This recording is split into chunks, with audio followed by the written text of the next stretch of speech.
नमस्कार मित्रांनो, welcome to S class education. आज आपण पाहणार आहोत 11th स्टँडर्ड फिजिक्समधील chapter number 4 that is laws of motion. या चॅप्टरमधले इम्पॉर्टंट क्वेश्चन्स कोणते आहेत जे की तुम्हाला अपकमिंग टेस्टमध्ये येऊ शकतात. सो सगळ्यात पहिली गोष्ट म्हणजे जे काही इंट्रोडक्शन आहे याच्यामध्ये तुम्हाला कायनेमॅटिक्स काय असतं, डायनॅमिक्स काय असतं, या सगळ्याचे थोडेफार डेफिनेशन्स पाहायला मिळतात जे की तुम्हाला एक्झाम्समध्ये नाही विचारले जात. सो तुम्ही ऑलमोस्ट हे पूर्ण इंट्रोडक्शन स्किप केलं तरी पण चालू शकतं. फक्त या ठिकाणी तुम्हाला सर्क्युलर मोशनची जी डेफिनेशन आहे तर ती बाय करावी लागेल, कारण यावर्षी आणि पुढच्या वर्षी ही तुम्हाला उपयोगाला पडेल. नेक्स्ट आहे लिनियर मोशन, पण तुम्हाला माहिती असलं पाहिजे. आपण जेव्हा मोशन इन स्ट्रेट लाईन किंवा मोशन इन प्लेन वगैरे पाहिलं होतं तेव्हा आपण लिनियर मोशन पाहिलं होतं. सो लिनियर मोशन आणि सर्क्युलर मोशन हे दोन गोष्टी तुम्हाला माहिती पाहिजेत. आफ्टर दॅट ॲरिस्टॉटल्स फॅलसी हे काही जास्त विचारलं नाही जात, सो तुम्ही स्किप पण करू शकता. आता याच्यानंतर Newton's first law of motion, Newton's second law of motion आणि Newton's third law of motion हे तर तुम्हाला माहिती असलंच पाहिजे, कारण चॅप्टरचं नावच आहे लॉज ऑफ मोशन. ठीक आहे, त्याच्यामुळे तुम्हाला प्रत्येकाचे स्टेटमेंट्स माहिती असले पाहिजेत, त्यांचे इक्वेशन्स माहिती असले पाहिजेत आणि हे तुम्हाला जसं आहे तसं पाठ पाहिजे. तुम्ही स्वतःच्या मनानेच्यामध्ये कुठलेही समानार्थी शब्द पण ॲड नाही करू शकत. जसं आहे तसंच तुम्हाला ते पाठ असलं पाहिजे. तुम्ही जर काही 9-10चे बुक्स पाहिले तर त्याच्यामध्ये हे लॉस थोडेसे इझी भाषेमध्ये आहेत, तर तुम्ही ते पण केलं तरी पण चालेल. असं काही जास्त मेजर फरक पडणार नाही, पण शक्यतो 11च्याच बुकमधलं करा. जर तुमचं हे पाठ होत नसेल तर तुम्ही 9-10च्या बुकमधलं केलं तरी पण चालेल. आय गेस 9thमध्ये होते हे सगळे तिन्ही पण लॉस, सो तुम्ही ते स्टेटमेंट्स बाय हार्ट केले तरी पण चालतील. ठीक आहे, फक्त तुम्हाला हे जे इक्वेशन्स आहेत ते मात्र लिहावे लागतील की F is equal to dp/dt आहे. मग पी काय तुम्ही घेतलेलं आहे, टी म्हणजे काय आहे, एफ म्हणजे काय आहे, हे तुम्हाला ब्रॅकेटमध्ये लिहावं लागेल. ठीक आहे, आफ्टर दॅट नेक्स्ट आहे. सो हे तिन्ही पण लॉस तुम्हाला माहिती असले पाहिजेत. आता तुम्हाला असा पण प्रश्न येतो, write Newton's first law and also mention importance of Newton's first law किंवा define Newton's first law along with its importance, असे पण तुम्हाला क्वेश्चन्स येऊ शकतात. मग त्यासाठी तुम्हाला न्यूटनचा फर्स्ट लॉ लिहायला 1 मार्क आणि इम्पॉर्टन्स लिहायला 1 मार्क, किंवा प्रश्न जर 3 मार्कांसाठी असेल तर लॉ लिहायला 1 मार्क आणि इम्पॉर्टन्स लिहायला 2 मार्क, अशा पद्धतीने मार्कांचं डिस्ट्रीब्युशन होतं. सो त्यासाठी तुम्हाला याच्यामध्ये जे काही इम्पॉर्टन्स दिलेले आहेत न्यूटन्स फर्स्ट लॉचे, तर ते 1 ते 2 इम्पॉर्टन्स पाठ करून ठेवा. असा प्रश्न आता तुम्हाला लिहिता आलं पाहिजे. ओके, सो तुम्ही यातले 1-2 इम्पॉर्टन्स पाठ करून ठेवा. सिमिलरली सेकंड लॉचे पण इम्पॉर्टन्स तुम्हाला पाठ करायचे आहेत. सेकंड लॉचे काय एवढं मोठं एक्सप्लेनेशन नाही आहे, थोडंच आहे, त्याच्यामुळे तिन्ही पण पाठ करून ठेवा. नेक्स्ट आहे थर्ड लॉचे पण 2च आहे, हे पण पाठ करा, कारण तुम्हाला असं लिहायला प्रश्न विचारला जातो. नेक्स्ट आहे, या ठिकाणी तुम्हाला बरेचसे एक्झाम्पल्स पाहायला मिळणार आहेत या चॅप्टरमध्ये. सो जर तुम्ही सॉल्ड एक्झाम्पल्स केले तर तुम्हाला एक्सरसाइजमधले एक्झाम्पल्स करायची गरज पडणार नाही, त्याच्यामुळे बेस्ट आहे सॉल्ड एक्झाम्पल्सच करा. जर तुमच्याकडे वेळ असेल तर ऑब्व्हियसली तुम्ही इतर एक्झाम्पल्स पण सॉल्व करू शकता, नो इश्यू. पण तुमच्याकडे वेळ नसेल, एक्झाम जवळ आहे, तर शक्यतो सॉल्ड एक्झाम्पल्सवरती फोकस करा, कारण सॉल्ड एक्झाम्पल्स जे आहेत त्यालाच थोडंसं मॉडिफाय करून किंवा थोडंसं त्याचे पार्ट्स करून, थोडीशी लँग्वेज बदलून वगैरे हेच तुम्हाला एक्झाममध्ये विचारलं जातं. ठीक आहे, सो जेव्हा तुम्ही कोणतंही फिजिक्सचं एक्झाम्पल सॉल्व करणार आहात तेव्हा प्लीज गिवन लिहा, टू प्रूव्ह किंवा टू फाइंड जे काही दिलं असेल क्वेश्चनमध्ये ते लिहा, खाली सॉल्युशन लिहा आणि त्याच्यानंतर 4th पार्टमध्ये आन्सर इज इक्वल टू जे काही आन्सर येईल ते लिहायचं आहे. सो जर तुम्ही अशा पद्धतीने सिस्टमॅटिकली सॉल्व केलं तर तुम्हाला आन्सर बरोबर असेल तर 2 पैकी 2 मार्क्स मिळतात, आणि इवन तुमचं आन्सर जरी रॉंग असेल तरी पण प्रत्येक स्टेपला काही ना काही मार्क्स मिळतात. त्याच्यामुळे सिस्टमॅटिकली लिहा. ठीक आहे, कधी कधी तुम्ही फक्त गिवन आणि टू प्रूफ किंवा टू फाइंड जरी लिहिलं तरी पण तुम्हाला ऑलमोस्ट अर्धा ते 1 मार्क मिळतो, त्याच्यामुळे असं केलं तरी पण तुमचे मार्क्स मिळवण्याचे चान्सेस वाढतात. ठीक आहे, इवन तुम्हाला पुढचा फॉर्म्युला जरी माहिती असेल आणि तुम्ही फक्त फॉर्म्युला जरी लिहिला तरी पण तुम्हाला अर्धा मार्क मिळतो वगैरे, असं करून करून तुम्ही मॅथ्समध्ये आणि फिजिक्समध्ये जे पण न्यूमॅरिकल्स आहेत त्याच्यामध्ये मार्क्स वाढवू शकता. ठीक आहे, आफ्टर दॅट नेक्स्ट आहे इनर्शियल फ्रेम ऑफ रेफरन्स आणि non inertial frame of reference, याच्यामध्ये डिफरन्स लिहायला येतो. सो तुम्ही एवढा सगळा पॅरेग्राफ पाठ करण्यापेक्षा बेस्ट आहे दोघांमधला डिफरन्स पाठ करा, म्हणजे तुम्हाला जरी इनर्शियल फ्रेम ऑफ रेफरन्सवरती लिहायला आलं असा प्रश्न येत नाही, शक्यतो आला तर डिफरन्सच येतो. पण जर आलाच इन केस तर तुम्हाला इनर्शियल फ्रेम ऑफ रेफरन्समध्ये जे काही पॉईंट्स तुम्ही डिफरन्स बिटवीनसाठी पाठ केले होते ते सगळे लिहायचे आहेत. आणि जर तुम्हाला non inertial frame of reference विचारला तर नॉन इनर्शियल फ्रेम ऑफ रेफरन्समधले सगळे पॉईंट्स लिहायचे. पण त्यासाठी तुम्हाला दोघांचा डिफरन्स बिटवीन माहिती असला पाहिजे. हे सगळं असं एक पॅरेग्राफ फॉर्मॅटमध्ये लक्षात ठेवण्यापेक्षा डिफरन्स बिटवीनच्या पॉईंट्समध्ये लक्षात ठेवा. तुम्हाला कंपॅरिझन करून इझिली लक्षात पण राहील आणि तुम्ही कसंही त्याचा आन्सर मग मोल्ड करू शकता. त्याच्यानंतर नेक्स्ट आहे लिमिटेशन्स नाही केले तरी पण चालतील, लिमिटेशन्स वगैरे जास्त नाही विचारलं जात. नेक्स्ट आहे टाईप्स ऑफ फोर्सेस. आता हे तुम्हाला एका मार्कासाठी write different types of forces असं पण येऊ शकतं, किंवा राईट 4 टाईप्स ऑफ फोर्सेस, किंवा what are the 4 types of forces असं तुम्हाला प्रश्न येऊ शकतो. मग तुम्ही जर 4 नावं लिहिलीत तर तुम्हाला 1 मार्क वगैरे मिळेल. ठीक आहे, असा एकदम छोटासा क्वेश्चन पण येऊ शकतो. किंवा तुम्हाला सरळ सरळ ग्रॅव्हिटेशनल फोर्स डिफाईन करा, न्यूक्लिअर फोर्स डिफाईन करा, मग त्याच्यामध्ये strong nuclear force, weak nuclear force define करा, असे पण प्रश्न येऊ शकतात. मग अशा वेळेस तुम्हाला ग्रॅव्हिटेशनल फोर्स म्हणजे काय, त्याचा जर फॉर्म्युला असेल तर तो लिहायचा आहे, आणि त्याच्याबद्दल अजून काय असेल तर ते सगळं तुम्हाला चार पॉईंट्स तरी कमीत कमी करता आले पाहिजेत. ठीक आहे. सो आता याच्यामध्ये ग्रॅव्हिटेशनल फोर्सबद्दल खूप जास्त घेतलं आहे. तुम्ही हे एक्झाम्पल्स वगैरे नाही केले तरी पण चालतील, कारण त्यांनी ग्रॅव्हिटेशनल फोर्सचा इन शॉर्ट यूज कुठे होतो हे पण घेतलं आहे. तुम्ही एवढं नाही केलं तरी पण चालेल. तुम्हाला फक्त ग्रॅव्हिटेशनल फोर्स म्हणजे काय, त्याचा फॉर्म्युला काय आहे, जीची व्हॅल्यू काय आहे, आणि ओके एवढं केलं तरी पण बस आहे. ठीक आहे. आफ्टर दॅट नेक्स्ट आहे इलेक्ट्रोमॅग्नेटिक फोर्स. अगेन याच्यामध्ये खूप सारे सायंटिस्टची नावं आहेत, हे तुम्ही स्किप केले तरी पण चालतील. तुम्ही जर NCERT रेफर केली तर NCERTमध्ये जो फर्स्ट चॅप्टर आहे फिजिक्सच्या NCERTमध्ये, तर त्या फर्स्ट चॅप्टरमध्ये तुम्हाला हे सगळे जे चारही पण फोर्स आहेत या चारही फोर्सबद्दल खूप बेसिक माहिती एका चार्टमध्ये पाहायला मिळेल. हवं तर तो चार्ट मी टेलिग्रामवरती अपलोड करेन, तुम्ही चेकआउट करू शकता. त्या चार्टमध्ये जेवढी माहिती आहे तेवढी लिहिली तरी पण पुरेशी आहे. ठीक आहे. आणि मला तर आठवत नाही तो चार्ट कशामध्ये आहे ॲक्च्युली, पण मी चेकआउट करते NCERTमध्ये आहे की कोणत्या बुकमध्ये आहे, आणि त्या चार्टचा मी फोटो पाठवेन. सो तेवढी जरी इन्फॉर्मेशन तुम्ही लिहिली तरी पण 2 मार्कांसाठी पुरेसं आहे. महाराष्ट्र बोर्डमध्ये जरा जास्त दिलेलं आहे सायंटिस्टची नावं आणि एक्झाम्पल्स वगैरे. तुम्हाला ते करता येत असेल नो प्रॉब्लेम, तुम्ही ते पाठ करू शकता. पण जर पाठ होत नसेल तर मग तुम्ही NCERTमधला रेफर करू शकता. आता स्ट्रॉंग न्यूक्लिअर फोर्स छोटंसंच आहे, हे तुम्ही महाराष्ट्र बोर्डमधूनच करा. वीक पण छोटंसं आहे, महाराष्ट्र बोर्डमधून करा. ठीक आहे. आता नेक्स्ट आहे, इथे तुम्हाला एक एक्झाम्पल पाहायला मिळते. अगेन सॉल्ड एक्झाम्पल आहे, हे चांगलं आहे, करू शकता. येण्याचे चान्सेस कमी आहेत, सोडलं तरी पण चालेल. ठीक आहे. आता कॉन्टॅक्ट आणि नॉन कॉन्टॅक्ट फोर्स, ज्याप्रमाणे इनर्शियल फ्रेम ऑफ रेफरन्स आणि नॉन इनर्शियल फ्रेम ऑफ रेफरन्समध्ये डिफरन्स येतो, त्याचप्रमाणे कॉन्टॅक्ट आणि नॉन कॉन्टॅक्ट फोर्समध्ये पण डिफरन्स बिटवीन विचारलं जातं. ठीक आहे. 2 मार्काने येतं. असं 4 म्हणजे कॉन्टॅक्टचे 2 पॉईंट्स आणि नॉन कॉन्टॅक्टचे 2 पॉईंट्स लिहिलं तरी पण पुरेसं आहे. अगेन तुम्हाला जर हे शॉर्ट नोटला अगेन येत नाही पण आलंच तर तुम्ही सगळे कॉन्टॅक्टचे पॉईंट्स लिहायचे कॉन्टॅक्टसाठी, नॉन कॉन्टॅक्टचे पॉईंट्स लिहायचे नॉन कॉन्टॅक्टसाठी. ठीक आहे. सो अगेन तुम्ही हे डिफरन्स बिटवीनसाठी करू शकता. रिअल आणि स्युडो फोर्सचं पण डिफरन्स बिटवीनसाठीच विचारलं जातं, सेपरेट नाही विचारलं जात. सो तुम्ही या सगळ्याचं कंपॅरिझन करून डिफरन्स बिटवीनसाठीचाच अभ्यास करा. फक्त तुम्हाला 4 पॉईंट्स लिहायचे आहेत, 2 रिअलचे 2 स्युडोचे, आणि जर तुम्हाला एखादं एक्झाम्पल वगैरे काय आठवत असेल, फॉर्म्युला वगैरे आठवत असेल तर एक 3रा पॉईंट ॲड करायचा. ठीक आहे. नेक्स्ट आहे, हे एक्झाम्पल दिलेलं आहे. ठीक आहे. तुम्ही हे एक्झाम्पल पण करू शकता, छोटंसं आहे आणि रेलेवंट आहे. सो तुम्हाला हे एक्झाम्पल पण 2 मार्कांसाठी विचारलं जाऊ शकतं.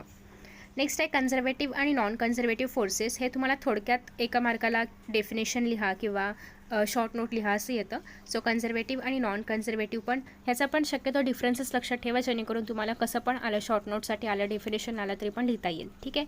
सो तुम्ही जर कंपॅरेटिव्हली अभ्यास केला दोघांचं कंपॅरिझन घेऊन तरी इझिली तुमच्या लक्षात राहील, त्याच्यामुळे कंपॅरिझनच करा. आणि जेव्हा तुम्ही डिफरन्स बिटवीन करताय तेव्हा तुम्हाला खूप मोठं लिहायची गरज नसते, फक्त तुम्हाला 4 पॉईंट्स लक्षात ठेवायचे आहेत. सो ते तुम्ही इझिली लक्षात ठेवू शकता. ठीक आहे. वर्क डनचा फॉर्म्युला तेवढा लक्षात ठेवा इथून. After that next okay work done depends की तुम्हाला कोणता वर्क डन विचारला आहे. ओके. आता या ठिकाणी तुम्हाला x1 x2च्या व्हॅल्यूज दिलेल्या आहेत, आणि सो तुम्हाला जे वर्क डन आहे तर ते फाइंड आउट करायचं आहे. सो ऑब्वियसली तुम्ही इंटिग्रेशन करणार आहात. दॅट्स वाय तुम्ही हे एक एक्झाम्पल पण करून ठेवा, कारण अशा प्रकारचे सिम्पलच आहे. म्हणजे तुम्हाला फक्त या ठिकाणी फॉर्म्युला जर माहिती असेल कुठला वापरायचा तर तुम्हाला सगळ्या व्हॅल्यूज भरून आरामात फक्त इंटिग्रेशन केलं तरी पण तुम्हाला आन्सर मिळणार आहे.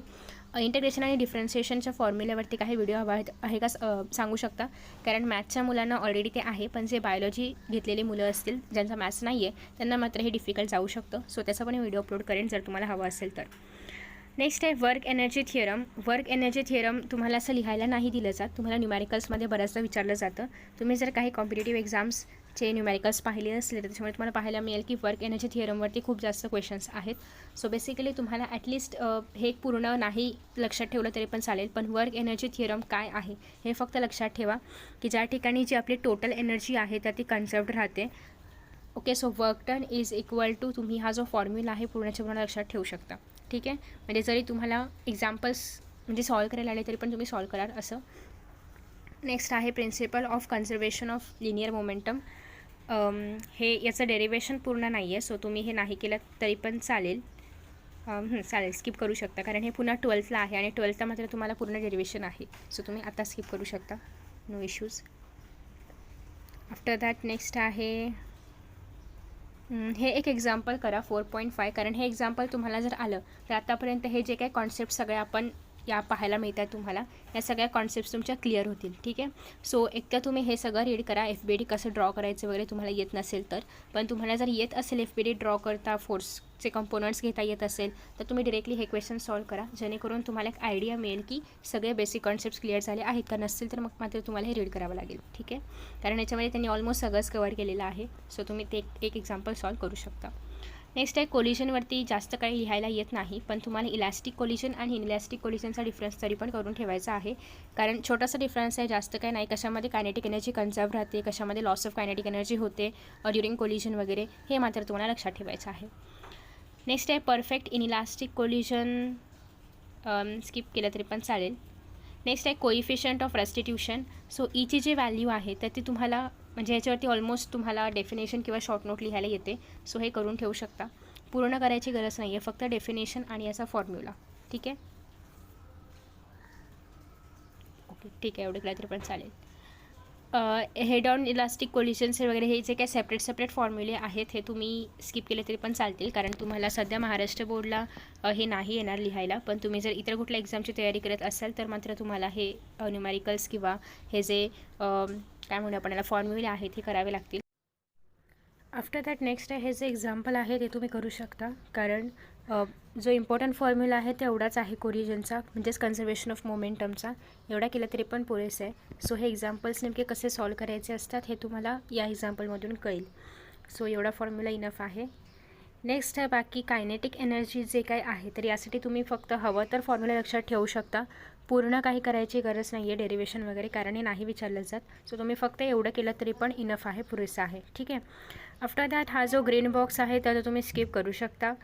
नेक्स्ट आहे बाकी पण तुम्ही स्किप केलं तरी पण चालेल हवं तर, पण तुम्ही अगेन हे जे एक एक्झाम्पल आहे हे करून बघा, कारण बाकी डेरिवेशन तर काही विचारलं जात नाही, पण हे जे एक्झाम्पल्स आहेत ते मात्र तुम्हाला विचारले जाऊ शकतात. ठीक आहे, सो एक्झाम्पल तेवढं करा.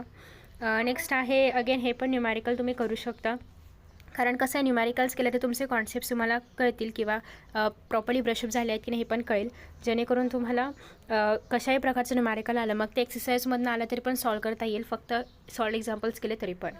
आता नेक्स्ट आहे इम्पल्स ऑफ फोर्स. आता इम्पल्स ऑफ फोर्स म्हणजे नेमकं काय हे तुम्हाला एका मार्काला किंवा 1-2 मार्कांना डेफिनेशनसाठी वगैरे येऊ शकतं, सो त्यासाठी तुम्ही हे करू शकता.